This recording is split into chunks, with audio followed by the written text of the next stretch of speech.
All right, 97.7 Outlaw Radio FM listeners, you already know what time it is, and right here, right now, we are actually live with West Coast hip hop veteran. We got the one and only, we got B.F.L.Y right here, live on the line. How are you doing this evening? Yo, yo, yo, what's up with everybody? It's your girl B.F.L.Y, straight out of Compton. You already know the queen of Hub City.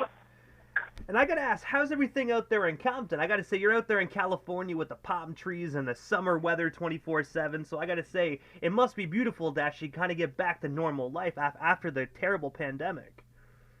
Man, I've been in the house for like 2 years, but you know what it did do? It gave me time to, get all of my business affairs in line, and I think everybody needed a break, man. We need to just be able to sit down, and sometimes that's hard to do when somebody, you know what I'm saying, when you can't do it yourself. A lot of people needed to sit down, so I'm happy where I got. I hope they got somewhere.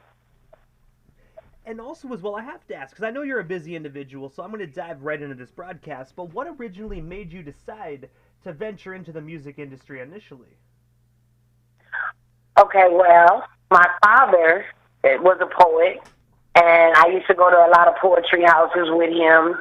And my brother, if everybody knows out there, my brother is the biggest West Coast artist, the king, the game. That is my brother. And we grew up in a household where when we got in trouble, we had to write the dictionary, you know what I'm saying? We had to write book reports and stuff like that. So just doing music, man, it just came naturally as far as wanting to voice our opinions. And when you have a bad day or a good day, you just write about it, man. That's the best way to get things off the chest. And when you mentioned a few moments ago that the game is actually your brother, if you don't mind me asking, what was it like actually just kind of like, venturing as an MC while your brother was actually like, advancing throughout the ranks? Like, did you ever get the opportunity to go to the studio with him and meet Dr. Dre? I've never been able to go to the studio with him and meet Dr. Dre. I've always kind of been my own entity. Like, I do my own thing, and I think that that's very important as an artist, no matter who you're related to just make sure that you are putting you on the line. I don't want to just be known as the game sister. I want people to know me as B.F.L.Y, and I am my own person. And also, as well, I read on the internet that at one time you were actually the reigning champion on 93.5 K-Day, Blow It Up or Slow It Down. I was wondering if you can actually tell us a bit more about that competition.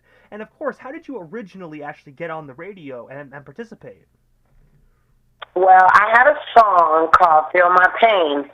And the producer, which name is Kip Wilson, he's produced for a lot of people, Tupac. He's actually a mod that sings Back in the Day, If I Was Young. He's married to his sister, and fortunately we ended up in the studio together, and he had a beat, and it was called Rain. And I was like, man, let me hear that beat. And he let me hear that beat, and I had a poem that I had wrote previously, because I write music without listening to music, because I'm still like in poetry form, I guess. So we were in the studio, and he played the beat, and I said, I got to record a song to this. And I recorded this poem that I had, which is 64 bars. The song is actually 64 bars and no hook. So I recorded the song, and he was like, I'm going to take this to the radio. And, as an artist, sometimes, especially when you're young, people tell you they're going to do things all the time, and they don't. But actually, it was April Fool's Day, and my friend was like, they're saying your name on the radio, they're saying your name on the radio, and I was like, what? I thought she was joking with me. And I went over to her house, and they were saying my name on the radio, and it was a 4-week show, and every week I won. And I was a girl at the time when female artists wasn't a big thing. And I have to ask as well, because obviously it was a competition on the radio, and if anybody knows 93.5 K-Day, it's a huge radio station. So, like, did you win anything by actually being the reigning champion for those 4 consecutive weeks, or was it just strictly airplay that you received? It was just strictly airplay, but I was titled the undefeated champ, and every week I went up against men.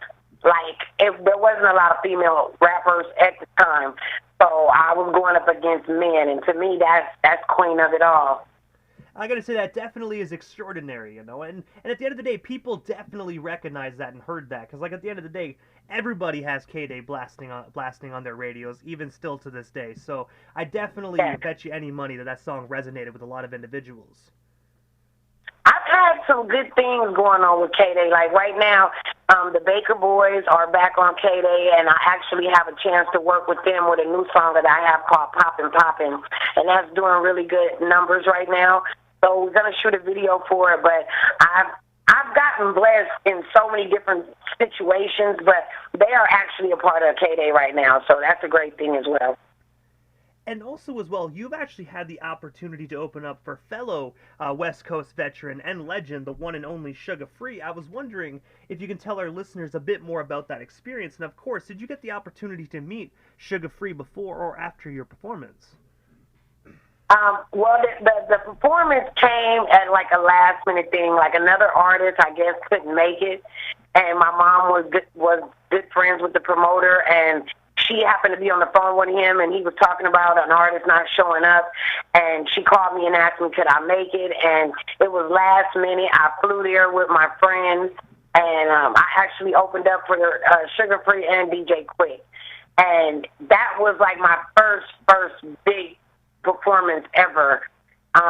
When I first started doing music, I've met Sugar Free a couple different times in music, and I hope, because as the corona has came, a lot of artists, that I wish to work with have passed on, and I hope that I get a chance to work with many more, especially the ones that are still here. And I gotta say as well, this Sugar Free and DJ Quick on your first big show is absolutely monumental. I have to ask, what was it like actually being on stage in front of that big of a crowd? Because just those two names, it must have been such a huge audience in attendance. I was nervous. It was the first time I ever got my own dressing room, and I didn't even know what to do because, like I said, it was a last-minute thing, so I didn't get to invite a bunch of people. It was just me and a girlfriend, and you never think being a child that you will actually be on the stage with people that you actually listen to, and I got to experience these things with people I know. Now I just got to get a record from them. And also, as well, I actually read that you actually wrote your own novel titled The Life of a Female Rapper. I was wondering if you can actually tell our listeners a bit more about this book. And of course, where can we actually purchase ourselves a copy today? Well, I actually did an interview talking about it, and the story that I have is so crazy because people don't understand just with being Game Sister, how big that is. Sometimes I love it, sometimes I hate it, because you just want to have a normal life, and being the sibling of somebody that is extraordinarily big in life, it's hard to escape that at times. So over the years, I've had to deal with a lot, and I want to talk about it. The book is not out yet. It's not done. If anybody knows, it takes time. I want to actually break it down into book chapters because this is how crazy the story is of my life as well as being Game Sister. And I gotta say as well, good things come to those who wait. And I gotta say, we're following each other on social media, so when I do notice that the book is actually finished and released, I definitely will purchase my copy, because it definitely, from what I did read, it definitely sounds like a phenomenal project and a phenomenal great read. Yes. Yes, it will be. And I'm going to make sure, I'm going to go deep. I want to start, from my childhood. I was born on the Super Bowl, man, and so I want to go into the life before I became Game Sister, and how two young kids from Compton, like, to me, it's still unbelievable to this day. My brother, he came and he accomplished his dreams, and I inspire, not at this point to walk in his shoes, but to walk in mine and let people know that I'm just as great and just as fabulous as I think he is. And also as well, February 14th of 2018, you actually released the phenomenal 19-track mixtape titled Beauty and the Beast. I was wondering if you can tell us the story behind this record, and is it still available to be streamed or purchased today? Yes. Okay, so Beauty of the Beast, it's kind of like I'm a beautiful person, spirit-wise, look-wise, easy on the eye, and I'm a beast because of where I come from. You kind of have to be that way it's not all, it's not Beverly Hills. So you kind of have to be, as a woman, you have to protect yourself at all times, be wary of where you are. So it's like, and I always love the story of Beauty and the Beast. I think it's a phenomenal story, but those two people exist inside of me, and so that's why I titled it that. And then there's tracks on there where, you hear the beauty part in it, I think as far as voice-wise, delivery, and the beast is that I'm one to reckon with on that microphone. And I gotta say as well, it definitely is a phenomenal project. I actually sat down and listened to it, and I really gotta say, I definitely enjoy it. Do you ever think you might do another mixtape, like kind of like a Beauty and the Beast Volume 2, or is that just a mixtape that you kind of left in the past and now you're moving on from it? No, now that you say something about it, I mean, that might be another great project to put out. I should just take the Disney theme and just do different, because I feel like even with those movies, like Rapunzel, it's all a story. So I think a couple of volumes of that would be nice. Now that you mention it, to take a couple. And I have my boy that I went to high school with. He does graphics. His name is That's So Dope, and he did the artwork for that cover. And it's kind of like the red background, to symbolize, what area I come from in Compton, and then to bring that kind of like a hood princess. So I think that'll be dope to do a couple more projects under that Beauty and the Beast. Maybe call it the Disney edition. I gotta say, it definitely sounds like a phenomenal series, and especially how like Disney has pretty well taken over entertainment this year in 2022 with Disney Plus and whatnot. I definitely think it'd be a great series to just dive into. Yes, I like that idea. And also as well, on February 13th, 2022, you were also featured on Rico 310's single titled Now We Together, Valentine's Edition. And I know you guys have done substantial amount of work together, but I was wondering, how did yourself and Rico originally get connected? And of course, could you tell us a bit more about this particular project? Okay, so this project, me and Rico 310, is actually a couple. We are together. So that is a show that we're putting together. It's called Now We Together, and that is our first project together. He sings, he raps as well, and he does the entertainment. He produces, and he mixes all the records off that project. And together we just take what he got and what I got, and we put it together, and we wanted to do a project to let people know that not only are we our own entities, but we're like the next hip-hop couple. And I gotta say as well, you guys definitely, when I listened to that song, I said to myself, these two individuals have such phenomenal chemistry, but I can definitely see, I definitely understand why now, but I gotta say, you guys are absolutely phenomenal. I'm definitely looking forward to more projects from both of you guys together in the future. Yes, we actually were friends for 13 years, and we met on music. Like, we started off just doing music. He used to hype man for me, and bring it. Like, he has a ball of energy, and so we were friends for 13 years, and then COVID came around, and he was like, come to my house and record, and I never left. It's something that, you have with somebody as far as chemistry. We had music in common, business in common, and I was like, man, like, he would always flirt, but I never took it seriously. But that's what the whole Now We Together came from. It's like, as somebody being your friend, now we together, man, and we building a whole reality show around that. So we did want to give a Valentine's edition CD of our music to the world.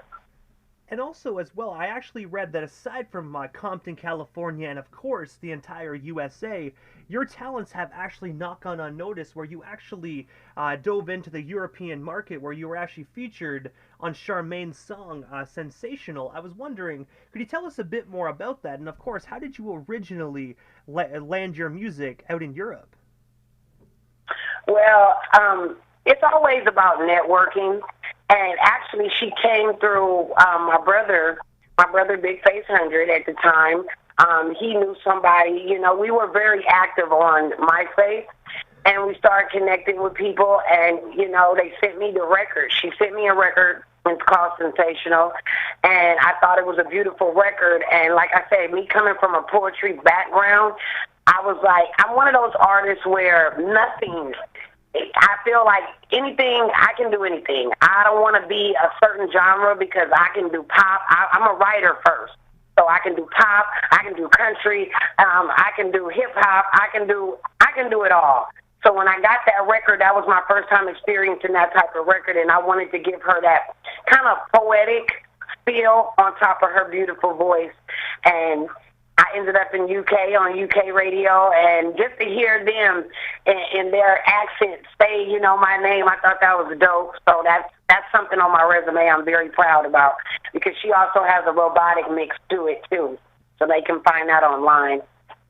And when you mentioned MySpace a few moments ago, that definitely took me back to such a simpler time, man. I gotta say, MySpace was definitely the original, in my personal opinion, the original online promotion to really get your music out there and just to promote yourself. MySpace was phenomenal for connecting with individuals. Yes, it is. That's how I met Rico 310. He asked me, did I want to do a song, and I ignored him like 3 times, and then he cursed me out.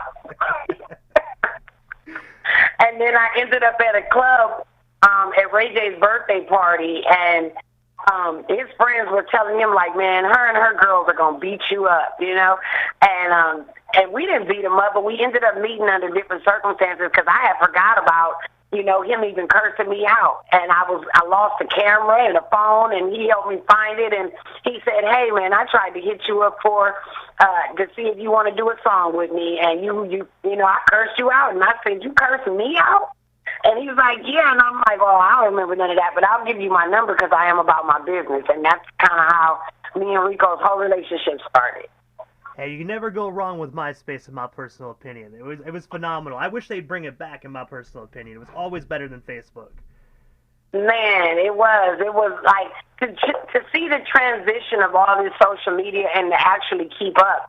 You know, all the artists out there that are on the grind, man, I know it's hard and difficult for anybody that's independent because you have to keep up with everything that's going on. You know, just when you got comfortable with Instagram, they created TikTok. So even I'm getting the hang of TikTok now. So it's like you got to keep up with everything that's going on if you want to keep your music alive. And also, as well, on January 29th of this year, 2022, excuse me, you actually released this song alongside a legendary artist, Miss Toy, titled Act the Fuck Up. I was wondering, can you tell us a bit more about that collaboration? And of course, what was it like just being in the studio working with the one and only Miss Toy? Okay, so me and Miss Toy, you know, shout out to the queen. That's my queen. That is my big sis in hip-hop. We kind of gravitated towards each other through a mutual friend by the name of K.O.R-DB, which is also another producer of mine. And he hooked me up with Miss Toy, and we just had great energy. We have so many songs together. She actually is going to drop a project for 420 that I got 2 songs on, and it's the 420 album. It's called The Session.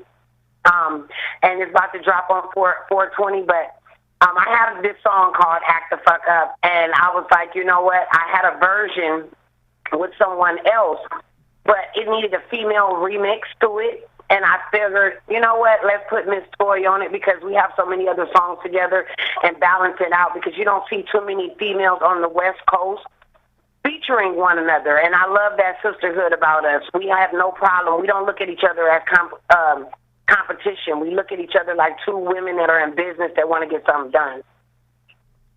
And I gotta say as well, you guys definitely have some phenomenal chemistry on that project. I gotta say, do you guys actually have currently anything right now in the works, or is that the only song right now that is actually kind of fresh that's out by both of you guys together? We actually, let's see, I got a song with Miss Toy called Not Your Bitch.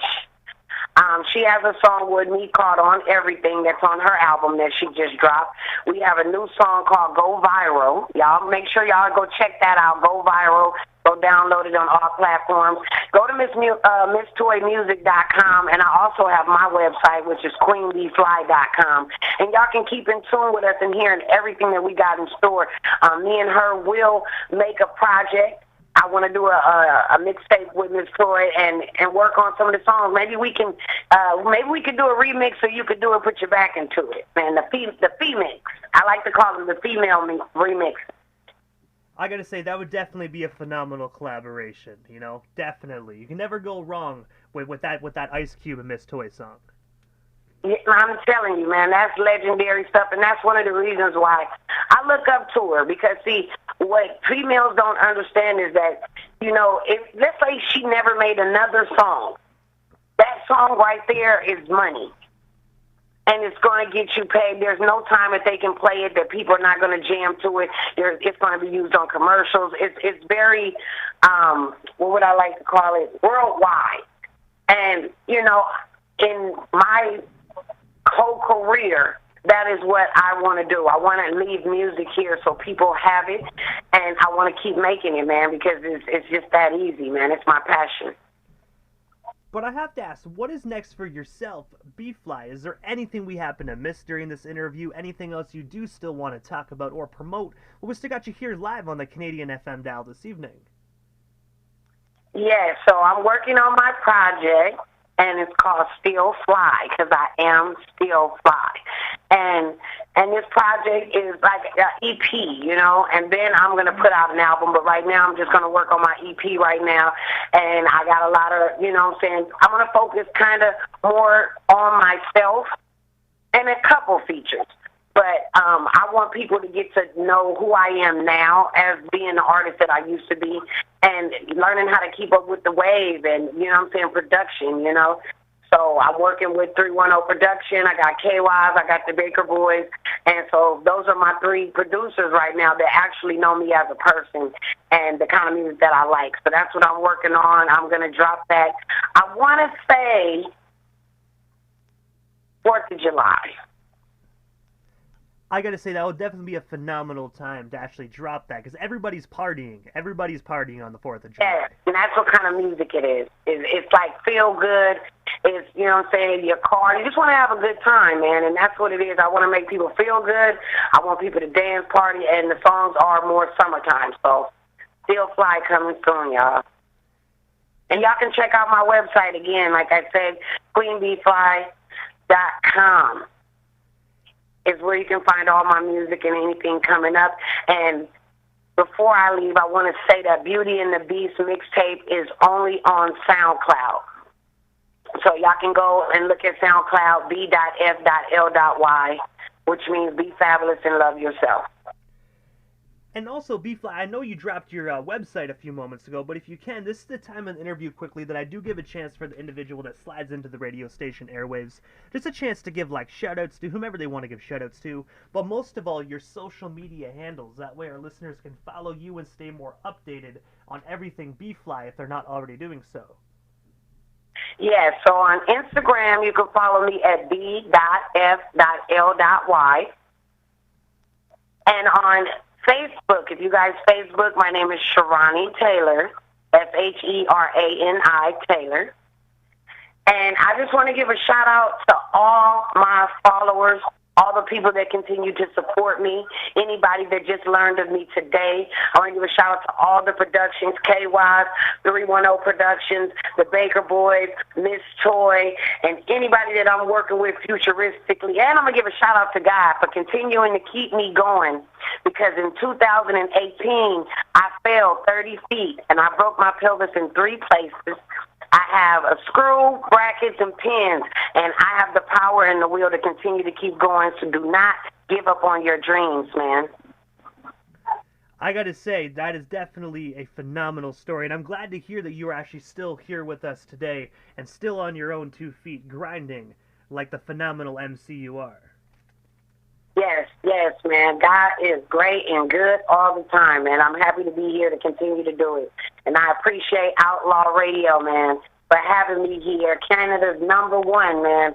I'm happy that y'all thought of me and brought me to your show so I can shed light on who I am, man. I appreciate it. Much respect. Hey, you are most certainly welcome, B.F.L.Y. Thank you so much for calling in from all the way to Compton, California, right here to Prescott, Ontario. It was such an honor to have you on the radio station airwaves this evening. Well, thank you, guys. Outlaw Radio!